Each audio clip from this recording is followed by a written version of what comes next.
My name is Michael Guyett, publisher of the Lead Lag Report. As special guest for the hour, George Gammon, who has a phenomenal YouTube channel, which I encourage all of you to not only view and subscribe to. George, I spent last 30 minutes just reviewing some of your videos. I think you and I are simpatico in the way that we approach life and markets. But for those who are not familiar with who you are, talk about your background. What have you done? How'd you get involved in markets, investing, and what are you doing with the YouTube channel?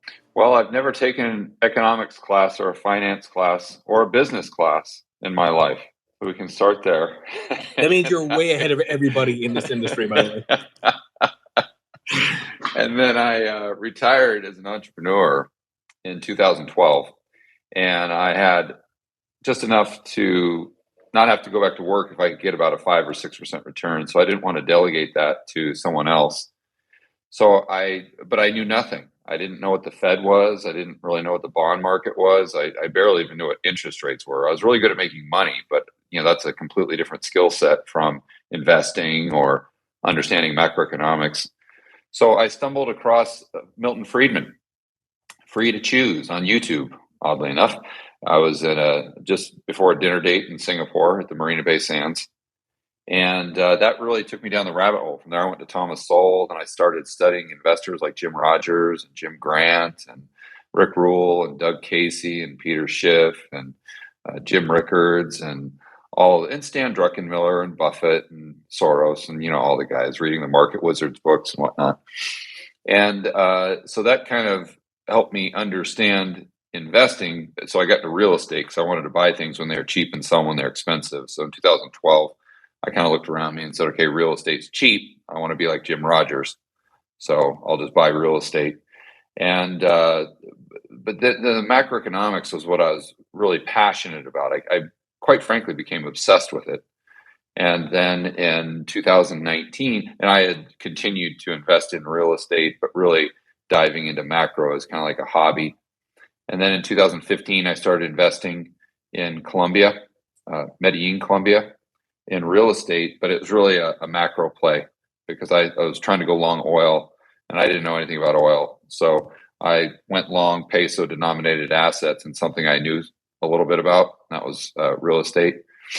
And then in 2019, I started a TV show there just around the real estate investing, like one of those HG TV shows. It was on a local station called Telemedellin. So I had to hire all the editors and camera people myself. I was the executive producer and I was in the show. And first season went great, and we had about a 2 or 3 month delay between the end of the first season and shooting the second. And so I had all these editors and these fantastic people working for me. So I'm like, well, I should start a YouTube channel, and we should do this in the interim. And I didn't think anyone in their right mind would ever want to watch a video on macro. So I said, well, we better start doing videos on real estate investing. And oddly enough, the real estate videos didn't get very many views. But when I started discussing things that I really enjoyed, like macroeconomics, those were the videos that really took off. And 6 or 7 months later, the channel had 100,000 subscribers. Now it's got maybe 350, 360, something like that. 2020, I started the Rebel Capitalist show, which is the interviews I do on the YouTube channel. And then we turned that into a podcast that last time I checked, it's maybe 1 million downloads or so a month. And I've got another little channel that I started about a year ago called the Rebel Capitalist channel. That got banned from YouTube about 6 months ago because I was talking about Fauci and pushing back against mandates and stuff. So on the George Gammon channel, we do the whiteboard videos, and really it more revolves around macro.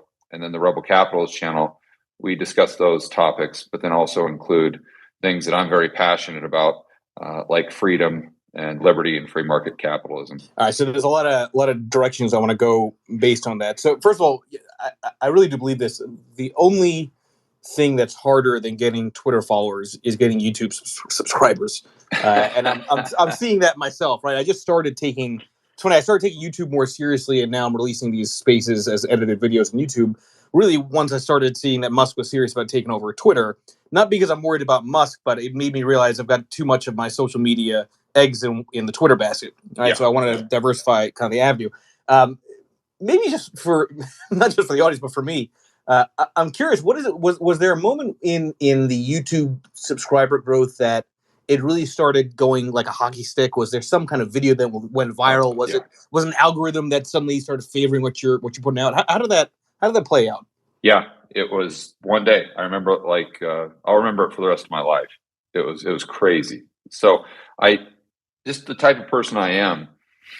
Uh, I did a lot of research before starting the YouTube channel, and I understood to a certain degree how the algorithm worked, and I knew that sometimes you can get a little bit lucky, but really if you just focus on the back end analytics and the metrics for each one of your videos, and as long as you get your retention rate to a certain level and your click through rate, as long as you're keeping people on YouTube for a certain amount of time, I knew that it was only a matter of time until the channel took off.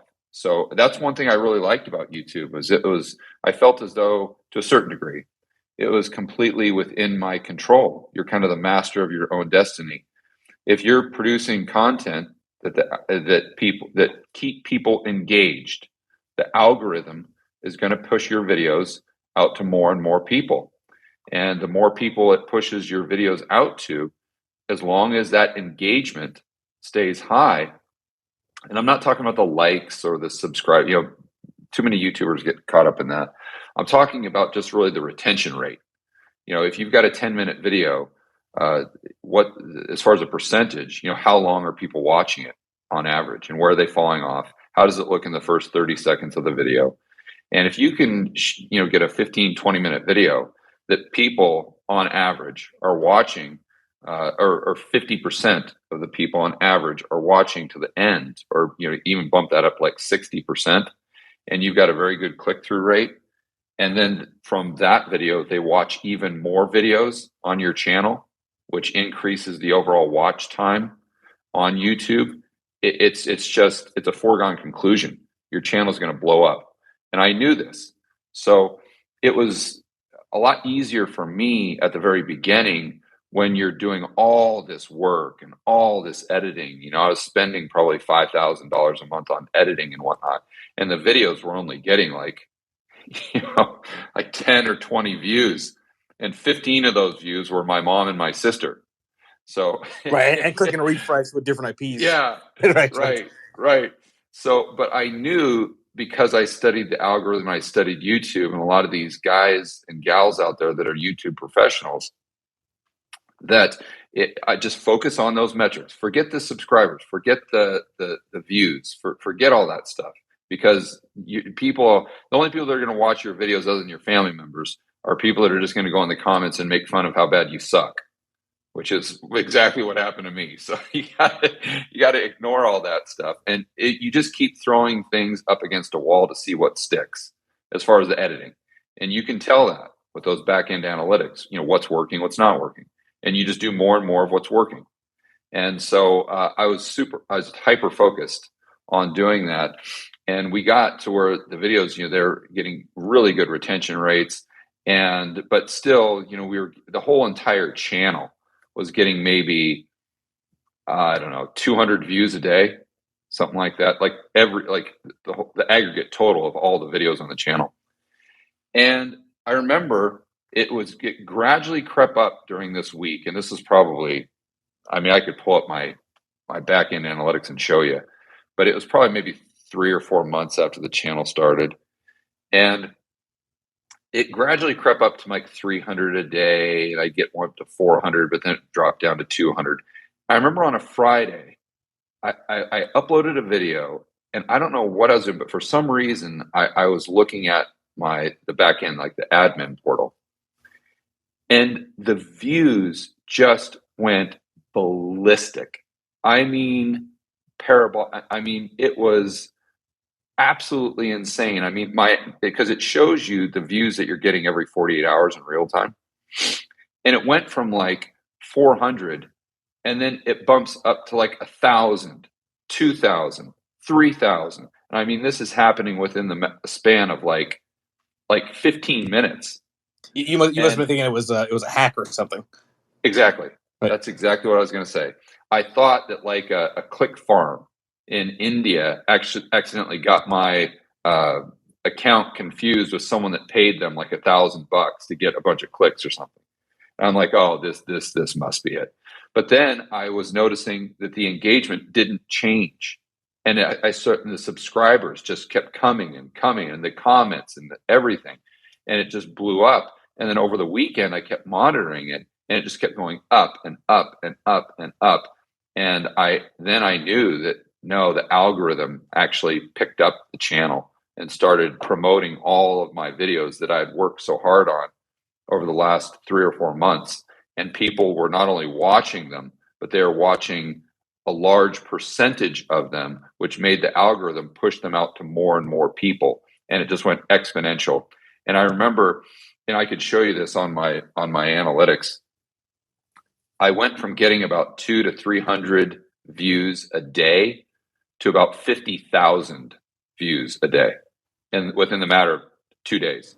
And so it sounds to me like what it is just it's a function of consistency and time, and somehow it just starts to work, right? There's no sort of magic video or magic direction. It just took hard consistent effort. Yeah, because someone's going to go to your channel, they're going to watch a video, and oh, I like this video, but then they're going to go and they're going to look at some others, and if those other videos aren't as good as that first video that attracted them to your page in the first place, they're not going to subscribe. But if all your other videos are at that same level, then they're going to hit that subscribe button. And that's really where the magic happens. But usually the YouTube algorithm isn't going to do that with your first couple of videos. It's a lot like having an employee. When you've got an employee, you want to go through a hiring process to make sure that that's going to be someone who's going to be there long term. Because now, once you hire them, you've got to train them. That costs money. That takes time out of your schedule. You've got to allocate a lot of resources to getting that person up to speed. And if they're not any good, or if they're going to quit after a week, it's a big waste of your time, your money, and your resources. So it's the same thing with YouTube. That's why they very rarely start pushing a channel right from the beginning, because they are looking at you like an employee or a content creator, which you are, and saying, okay, is this person going to be here for the long haul? Is this person going to consistently create good content that's going to keep people on the platform? And and that takes time for you to prove that, basically, to YouTube. But I was doing, and keep in mind, for those first 3 or 4 months, and for the first probably, 8 or 9 months of the channel, I was doing a whiteboard video 5 days a week. I mean, that's an insane output of content. I mean, that's literally 12 hours a day, to do that. And having a team of people, those editors work on that for you. And then I started doing the Rebel Capitalist show, which added another video on Saturdays. And then I do a live stream on Sundays.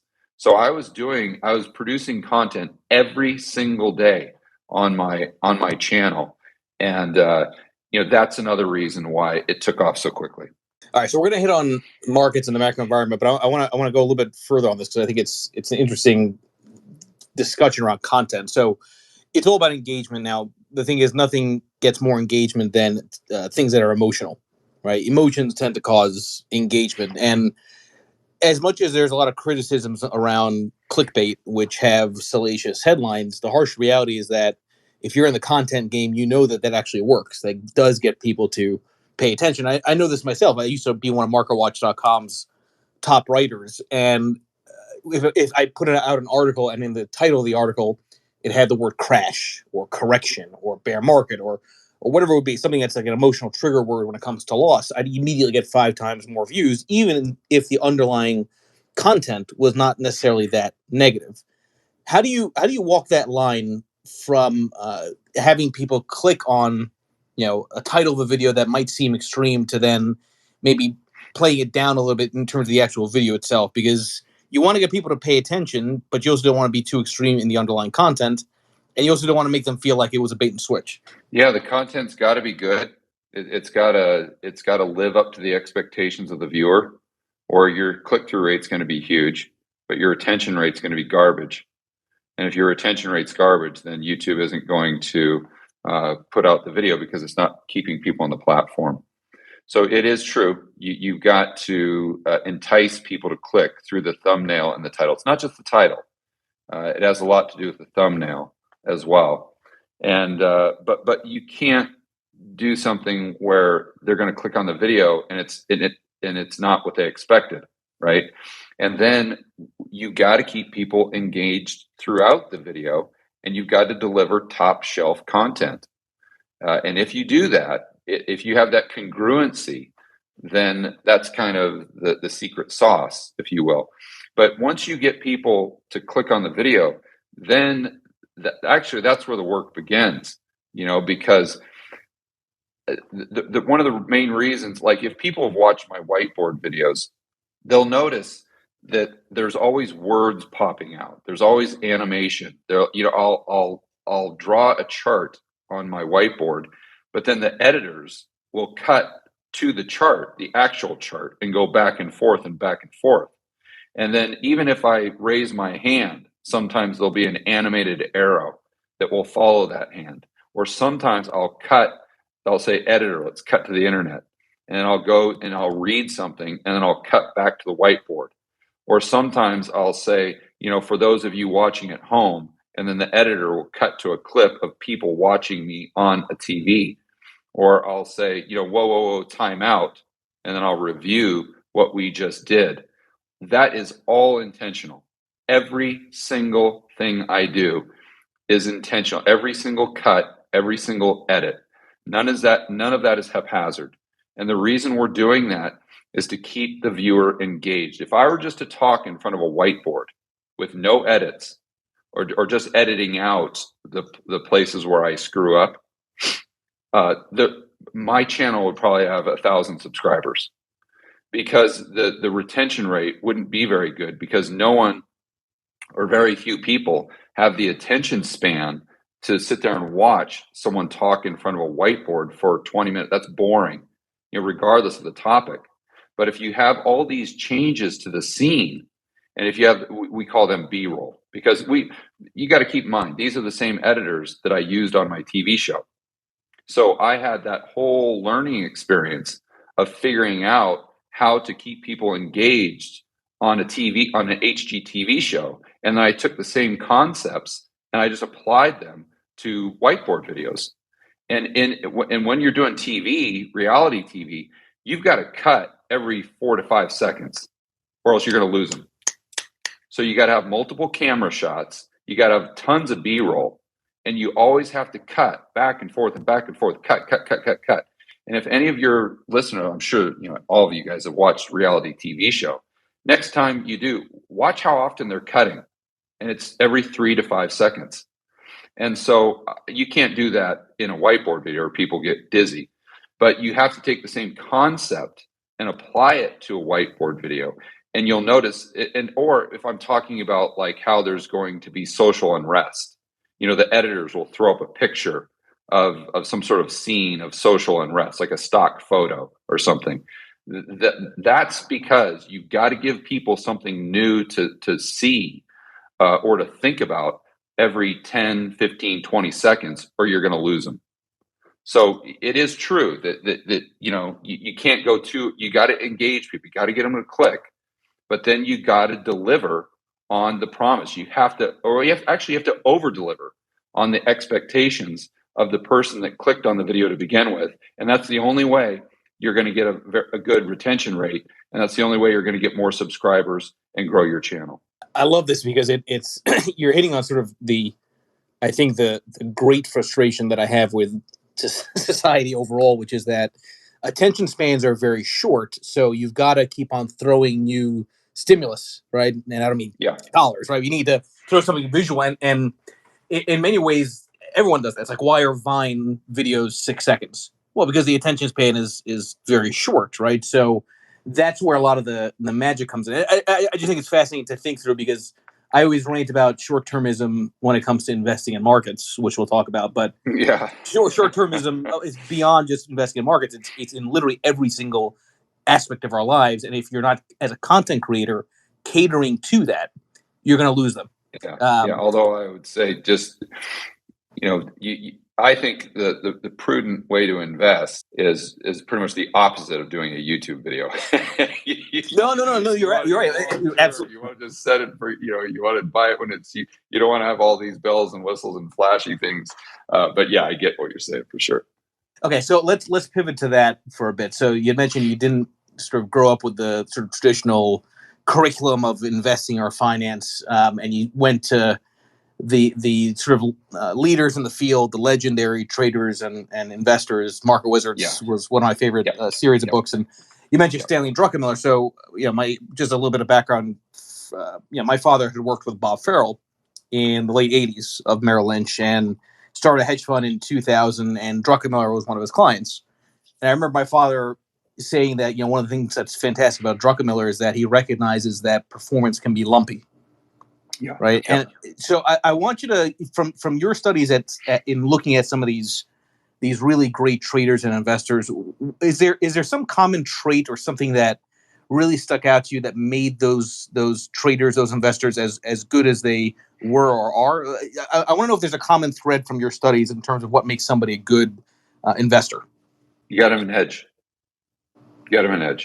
And part of the reason why that's so difficult is because people don't even understand the people who are good, like the Druckenmillers, the Buffetts, the Jim Rogers. I don't know that they even realize why they have an edge. So not to get completely nerdy on you guys, but I really like using binomial calculators. And this goes back to my days, as an entrepreneur in the early 2000s when I really got into blackjack and I got into counting cards. And that's one of the things that I attribute to my entrepreneurial success is learning how to count cards. And you realize that everything is a game of probabilities, but just kind of to make a long story short, I've done a couple whiteboard videos on this. I think what makes Druckenmiller, what gives him an edge is he has he has enough trades. So he gets it right, maybe 55% of the time, but he has enough trades. He has enough volume to make sure that the law of large numbers is on his side, right? Where if Jim Rogers only had a 55% winning ratio, or let's just say had the asymmetry of Druckenmiller, he'd go bust. Same thing with Warren Buffett. If Buffett had that same batting average, 55%, he'd go bust because Buffett doesn't invest enough to have the law of large numbers on his side. Where if you look at Buffett, his edge is that his hit ratio is much, much higher.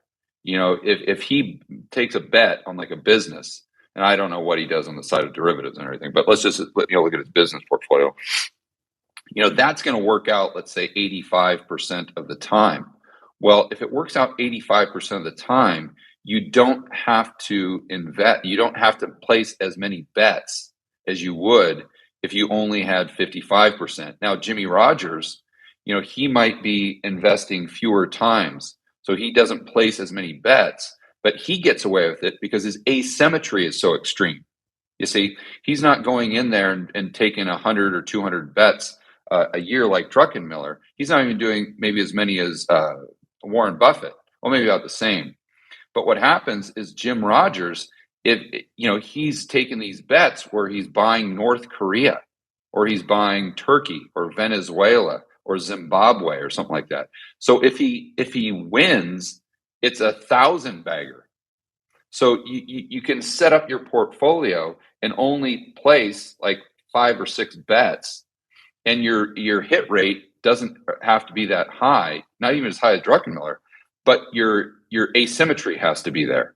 You see, and I've spoken to Jim Rogers, and I've interviewed him a few times on my channel, and we talk quite a bit when we're not recording. And I don't know if he's actually ever, done the math, and I don't know if Druckenmiller or Buffett have either. But if you actually do those probabilities with a binomial calculator, you'll see why they have an edge. And if you have an edge, just like the casino, you've got the law of large numbers on your side. The more you play, the higher the probability that you win, right? And so that's the first thing that I would say to investors is you've got to have an edge. And if you are asking if you're saying to yourself, well, I don't know if I have an edge, well, you don't. It's like that saying that if you don't know who the sucker is at the poker table, it's you. And I can promise you that if you don't distinctly know what your edge is, even if you haven't thought about it in a context of mathematics or using that nerdy binomial calculator, then you don't have an edge. And if you don't have an edge, it's only a matter of time before you lose money. Because if you have a negative edge, then it's the opposite. The more you play, the higher the probability that you lose. But it's interesting as a as a talking point that the thing is, you may have an edge, but if you are in a period where that edge is not very sharp, right? It just seems to your style of investing is not really working at that moment in time.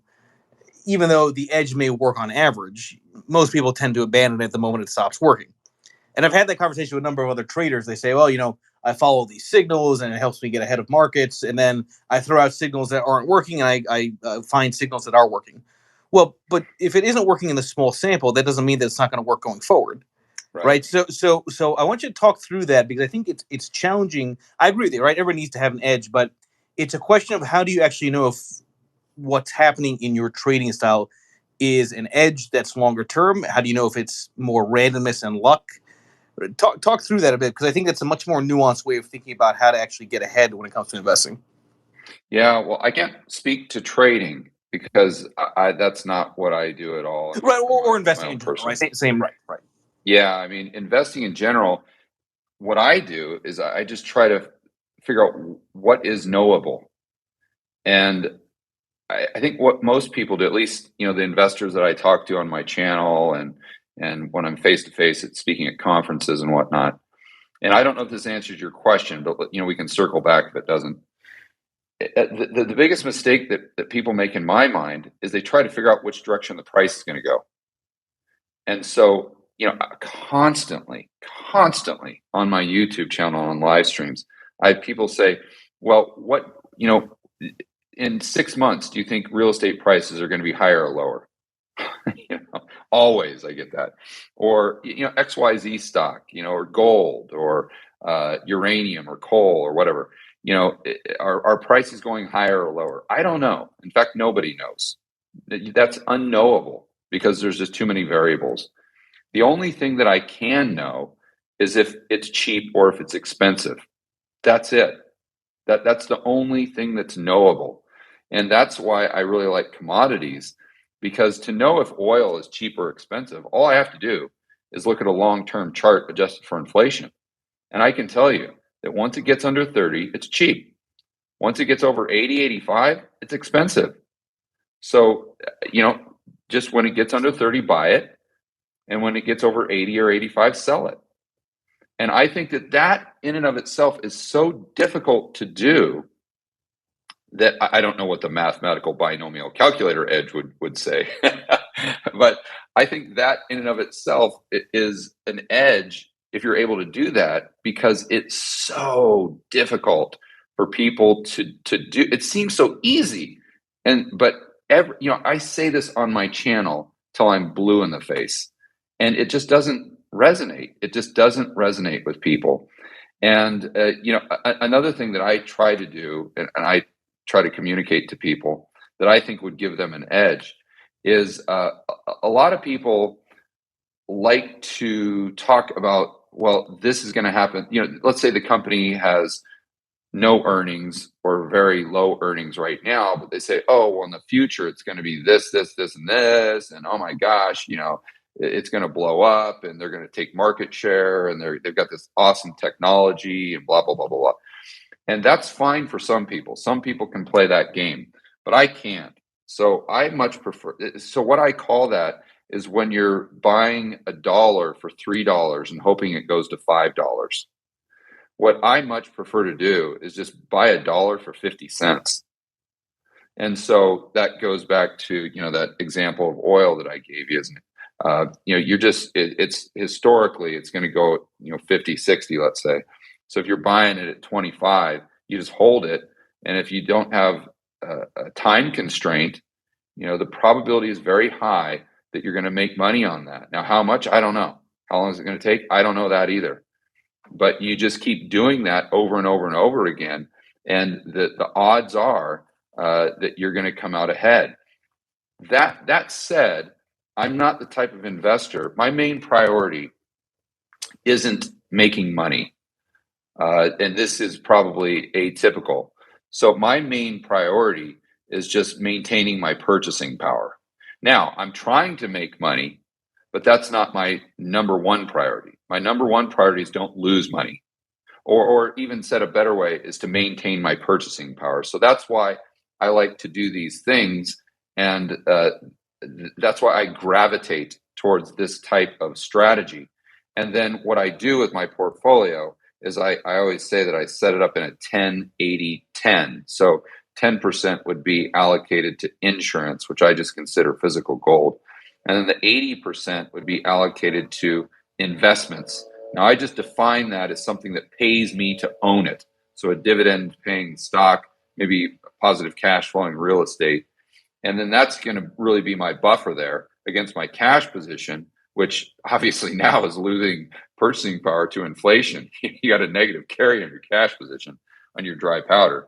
And then with the other 10%, speculative assets, which for me is just things that don't pay you to own them, but assets where you see some significant asymmetry, right? And again, they're cheap. You're buying them when they're cheap. So I don't know if that answered your question, but that's kind of my framework. No, that was perfect. No, and I'll tell you something. I'm so glad you said that point about, our price is going to be higher or lower 6 months from now, right? It's like I always go back to forecasts are largely bullshit, right? Nobody knows what how anything's going to play out tomorrow. The best you can do is identify conditions, right? I always go back to, you don't know the exact mile marker or something might happen, but you know the conditions under which you need to slow down when you're driving. So knowing if something based on history is cheap or expensive tells you something about the weather.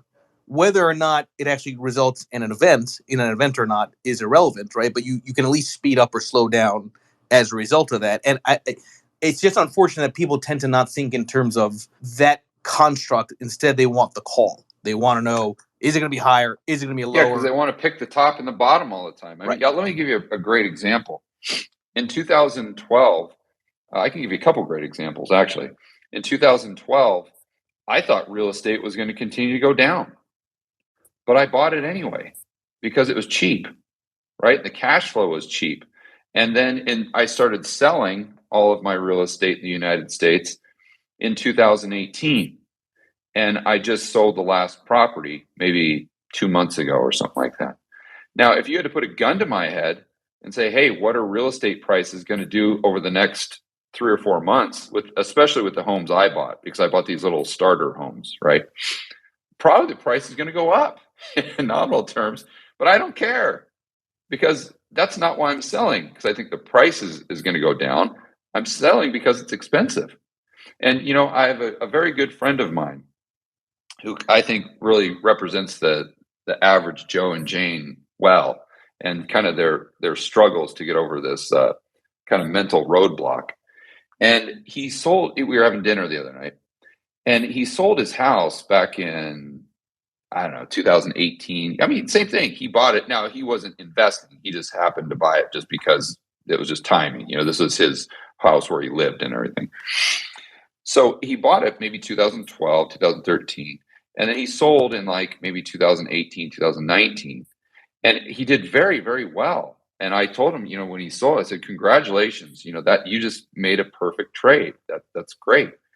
But now at dinner, he's sitting there going back on Zillow and looking at what the price of his house is now. And he's sitting there, just dropping all these F-bombs, like about ready to punch himself in the face because his house is worth, Zillow is saying that his house is worth another, whatever, 300,000 or 400,000 above where he sold it. And I said, and he's pissed off, like really pissed. And I'm like, dude, just chill. Yeah, I'm not going to use profanity here, but I'm like, just chill out, man. Just relax. I'm like, you did what you were supposed to do. That was perfect. No, it wasn't, because I left 300,000 on the table. Blah blah blah blah blah blah blah. I said, no, that's not the point. The point isn't to hit the very bottom, to hit the very top and time it. Druckenmiller can't even do that. If Druckenmiller can't do it, you're not going to be able to do it. The whole point is just to buy things when they're cheap and sell them when they're expensive. And you did that. So mission accomplished, right? But again, that's just so hard for people. In March of 2020, I follow the oil and the commodities. I like that a lot because I was kind of anticipating that we were going into a long-term super cycle with commodities. So I was kind of looking for an opportunity there. And in March, as you know, commodities just fell out of bed.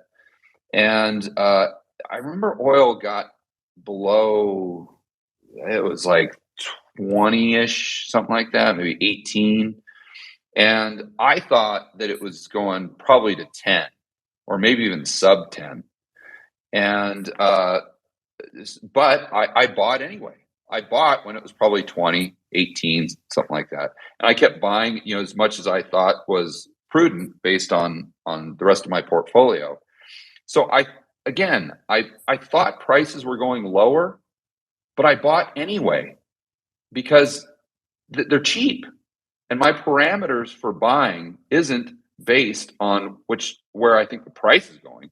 It's just based on whether it's cheap or whether it's expensive. And I bought uranium that way in March of 2020, oil, coal, a lot of these commodities that since have done extremely well. Now, I don't, maybe I got lucky. I probably got lucky because the Fed came in with, QE infinity, and we got the CARES Act and $5 trillion of deficit spending and yada, yada, yada, yada. But the whole point is, even if I would have lost money on those bets, it's the concept. And as long as you're playing the game correctly, over time, you're going to win. It goes back to blackjack.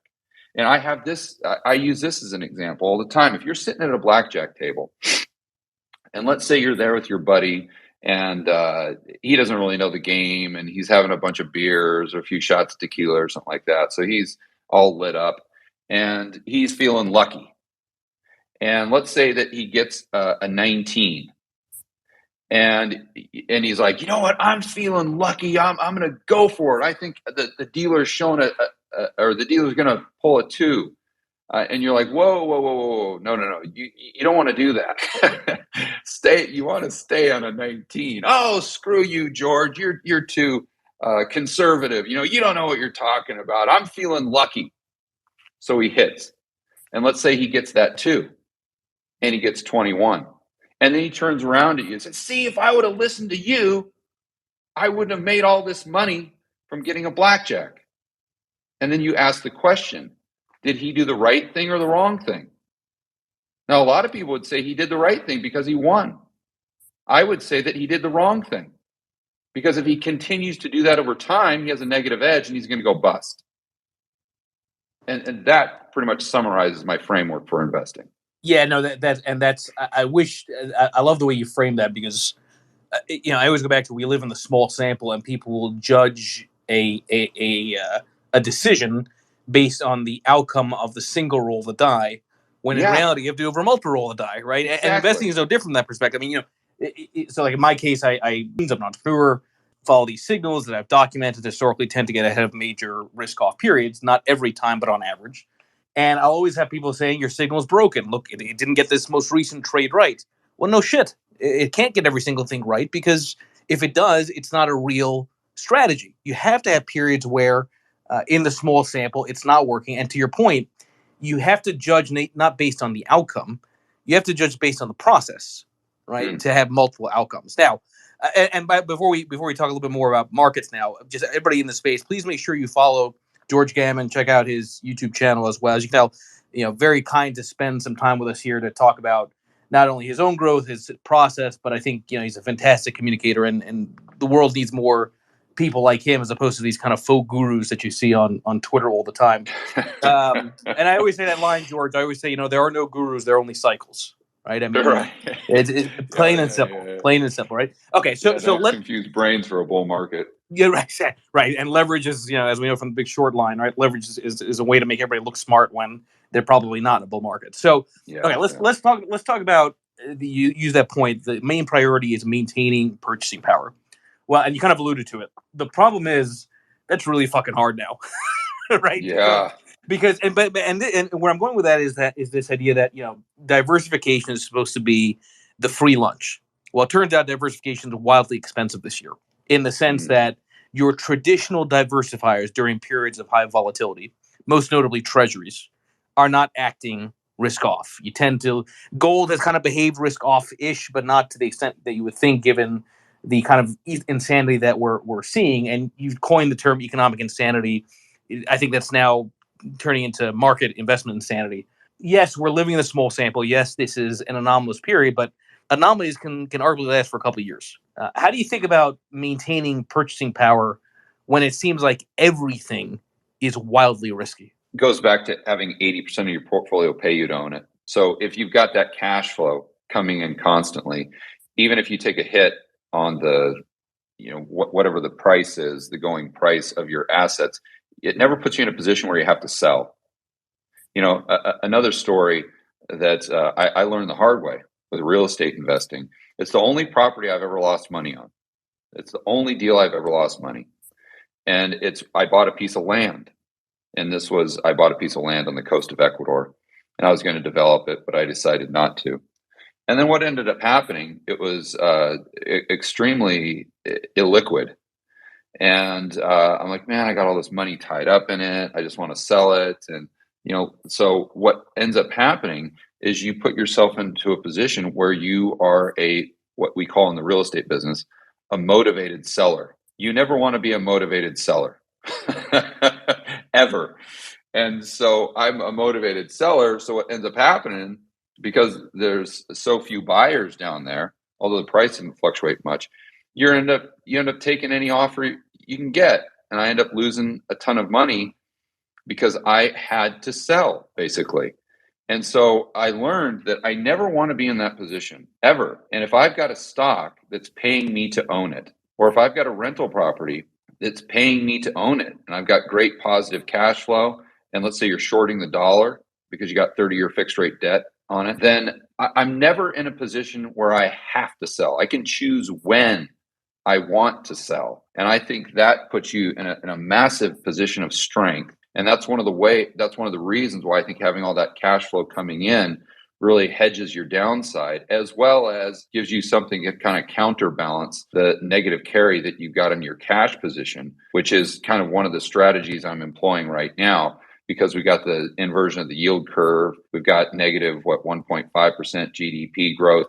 You've got the euro dollar futures curve kind of inverting as well. You've got all of these indicators that say, okay, maybe we have a recession, or the probability is increasing that we get a recession. And then I think the U.S. economy, excuse me, is really hyper dependent upon asset prices. So I think the Fed is going to try to target asset prices to bring down the rate of CPI to a level where it's politically palatable, right?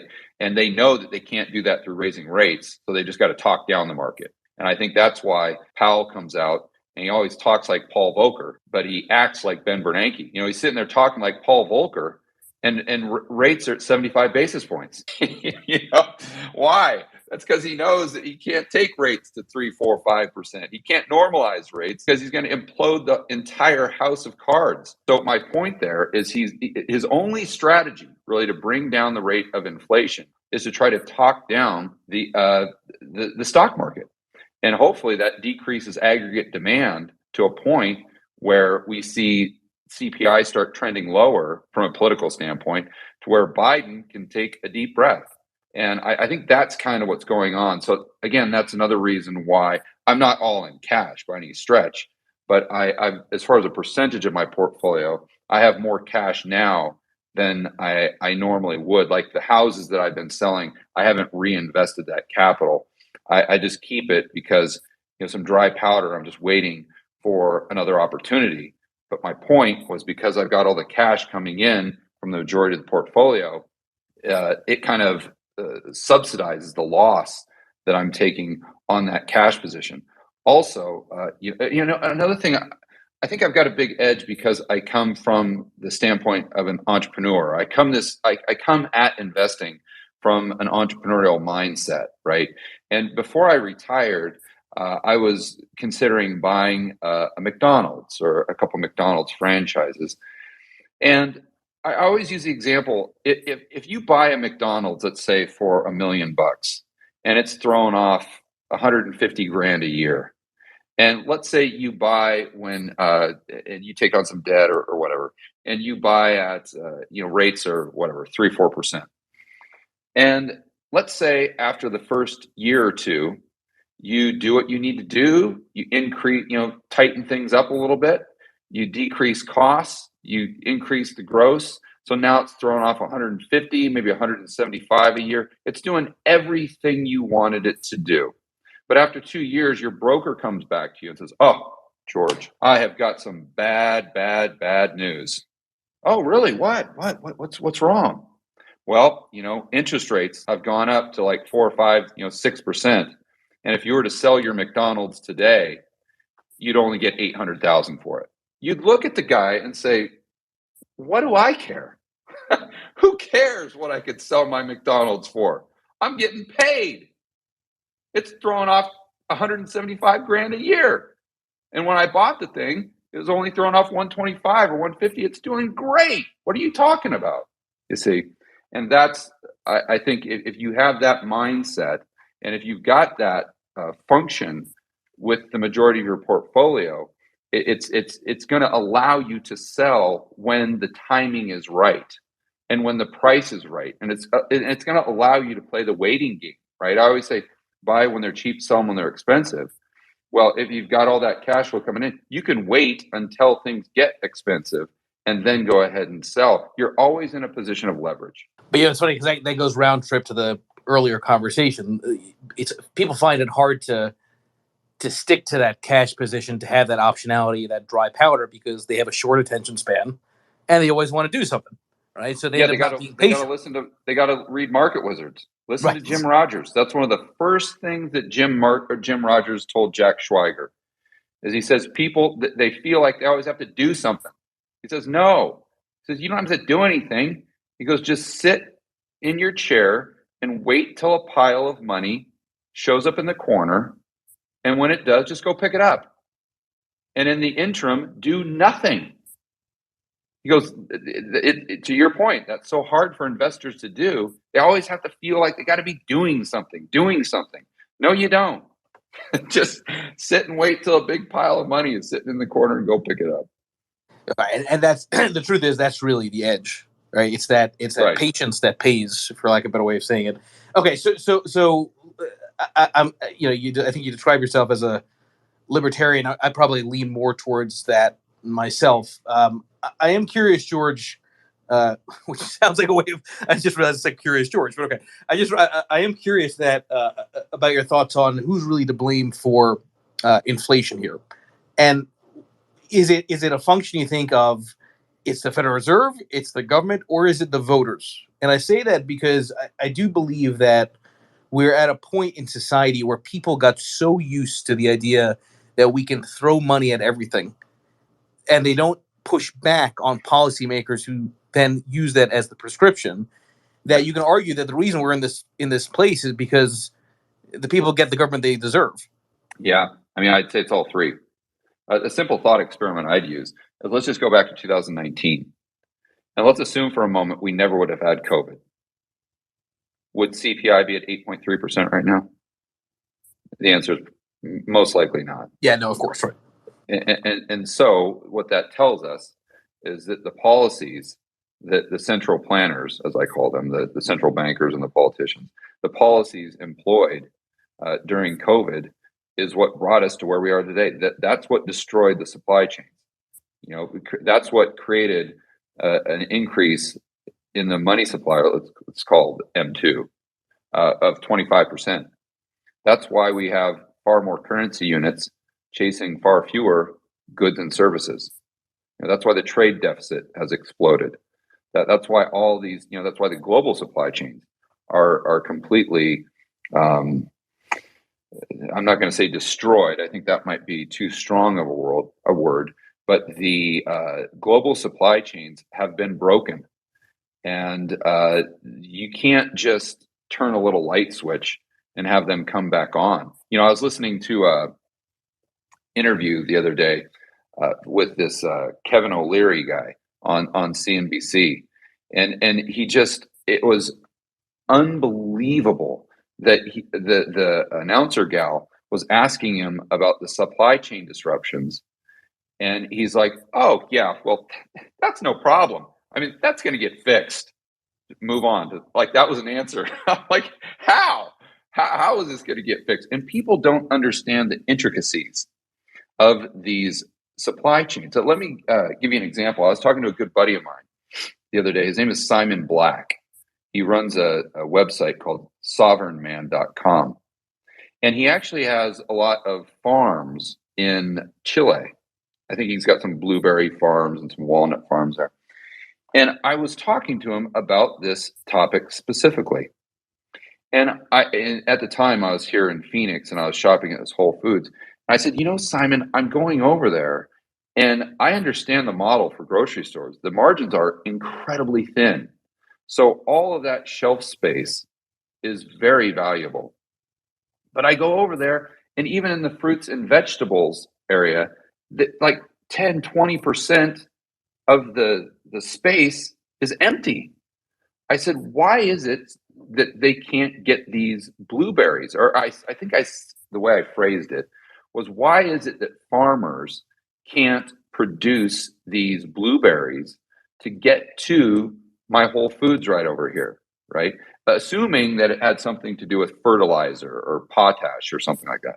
And he said, no, actually, he says, it's not regarding the fertilizer, at least for me. He goes, I can't ship the blueberries I have to your Whole Foods.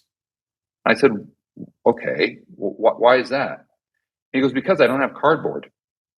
He says, not only do I not have cardboard, I don't have the little foam clam things that go in there to keep things from moving around. He goes, George, think about this. He goes, the government locked everyone in a cage for 6 months, for a year, something like that. What did everyone do?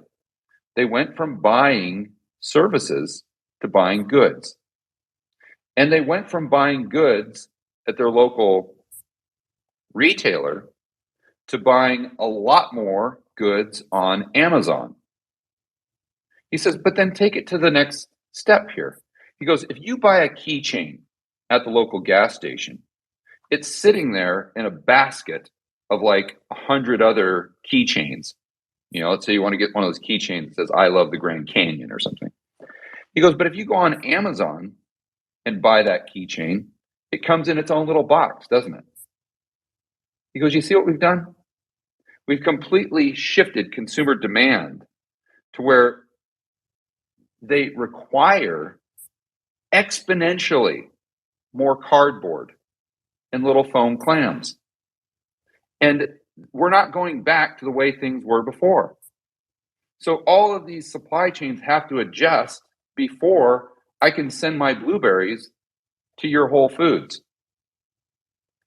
And when he told me that story, it's like the light bulb goes on.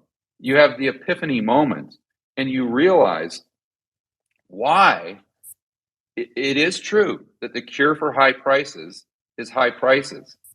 But in this stage of the game, although at some time that supply will come back online, it definitely doesn't happen quickly. And it's not like a flip of a light switch like these politicians and the central planners would lead you to believe. So that's really the problem. I forgot what your original question was. I'm sorry, but that's really the problem with these supply chains that shows you how fragile the global economy is. And you have to understand that to really predict the probabilities of certain events occurring in the future, whether it's the stock market going down, housing going down, inflation going up, or us going into a period disinflation, or maybe some people even think we're going to deflation. It's interesting. I keep making that case that inflationary shocks are inherently deflationary because the speed with which inflation moves makes it hard for companies to react, makes it hard for consumers to react, and it ultimately ends up resulting in a change of behavior where people say to themselves, "Well, maybe I can't really go out to the movies because I got to pay for my grocery bills." Right? And we know that it typically takes 21 days for a new habit to be formed, right? So it takes some time for behavior to change, but not that much time. And to your point, this is so much more complicated than is being told by the media. The narrative makes it seem very simple, but you're exactly right. There's so many nuances and so many parts of the value chain affected by what's happened that it's really hard for people to wrap their minds around it. Again, also in the context of that short termism, because the only real solution to this is time. But what happens if people are just not patient? Yeah, yeah, and the problems we have. See, and I've been saying this till I'm blue in the face as well, because it just drives me crazy when I watch the news and see all these politicians come out and say how, in essence, the cure for higher prices is just, well, we need to give you more money. Like I don't know if you saw what Biden said, like his 3-point plan the other day, but it's The whole basically, thing is asinine. And Newsom also given whatever gift cards for gas. It's like this is gonna be the dumbest shit I've ever seen. yeah. I'm like, guys, the way you solve a problem of consumer price inflation is with more stuff. It's not more currency units. So what they're doing is they're creating more currency units and less stuff through their policies, which most likely will just exacerbate the problem. But my point there is usually the free market would kick in. But I don't know. I mean, they're making it very difficult for entrepreneurs to do their job. They're taking away a lot of the incentive for entrepreneurs to take risk and to supply the market with the additional goods and services required to bring those prices back down. And so that's one of the things that I'm always trying to think through. I'd also, going back to your earlier point, I'd really encourage your listeners to look at a chart of the 1970s, or excuse me, the 1940s, when you look at inflation. And you'll see inflation in 1947, as measured by the government, got up to 19.5%. 19.5 in 1947. And less than 2 years later, it was -3. We went from 19% inflation to 3% deflation within the matter of, let's call it, 2 years. So these price shocks can really go up in a hurry, and they can really come back down in a hurry. And I think what you got to figure out is, has the money supply increased? Because I think kind of what you're saying there and what we saw in the 1940s is, if the money supply doesn't increase at the same rate, well, then you're just robbing Peter to pay Paul. I mean, you get this argument with gas prices all the time, and it is true that can have some inflationary pressures. But at a certain point, gases are going up. The demand is very inelastic. So you're going to have to buy gas. Well, that means you just can't buy something else. So if you take the consumer goods in aggregate total, usually you don't see too high of a consumer price inflation, even though gas prices go up. Now, a lot of times the higher gas prices cause or can contribute, I should say, to a recession. But it's not just the only reason why you'd have consumer price inflation. You've got to have a continual increase in the supply of money. And what's so hard for investors is they immediately go to a chart of M2 money supply. But unfortunately, that doesn't represent the total money supply very well at all, because the dollar is the global reserve currency. So to get your head around the true supply of dollars that will impact future price inflation or disinflation or deflation, you've got to understand what's happening in the euro dollar market and happening with the dollars in aggregate total, not just in the domestic economy, but really in the global economy. And we can be growing our M2 by, call it 20, 25%, while the global supply of dollars is actually decreasing. And this makes things very, very complex. And I think your original question there was, what does someone do, because we're in the everything bubble? And honestly, we've been put into a position by the central planners where a lot of people are going to get hurt. A lot of people are going to lose a significant amount of money because there is no free lunch. And what they've been doing is they have been, with this deficit spending and distorting the economy, they're in a position where they just got to inflate their way out. Now, how quickly that comes about, who knows? Or are they willing to do it? But there's got to be something good. We've been consuming more than we've been producing for a long, long time. And so at some point, you've got to start producing more than you consume. And so whether that's, comes through a deflationary deleveraging, let's call it, or an inflationary deleveraging, we really don't know. But my point there is that we're going into a decade where these things are going to be incredibly, incredibly complex. And it's not 1981 where you can just sit back by the long bond and forget it. You've got to understand not only what your trading style is or your strategy, but you have to understand macro. You absolutely have to, or I think you're just burying your head in the sand. You're whistling past the graveyard. And then to take it to a further, to add even more complexity, I think you have to understand geopolitics, because, and I said this back in 2020, is we've gone from this world where you could answer economic questions with economic answers. But now we've transitioned into a world to answer economic questions. You also have to answer political questions, right? So, like, if we think through consumer price inflation in the United States, well, that's going to completely revolve around the government's deficit spending and how they're deficit spending. Are they sending stimmy checks directly to the general population? And is the Fed monetizing the debt? Because that's going to determine how many currency units are circulating in the real economy. I always say how many dollars on the balance sheets of non-bank entities, because those are the dollars that really circulate with velocity. And my point is to get your head around all that, you've got to kind of figure out the probability of the government doing X, Y, or Z, and then the central banks doing X, Y, or Z. And then you've got the further complexity of how they're being influenced by the global elite. So this is a time where you really, really, really got to pay attention to your portfolio. And I think everyone should pay attention to George on his YouTube channel, because he legitimately is very good at deconstructing the macro environment. So we're a little bit over the top of the hour here. Again, everybody, please make sure you follow George Gammon. Make sure you subscribe to his YouTube channel as well. George, first time you and I are doing this. Hopefully, I will also be on your YouTube channel at some point. Really appreciate the hour here. I think this was a phenomenal conversation. And again, George, appreciate you spending the time with us. Thank you, everybody, for joining.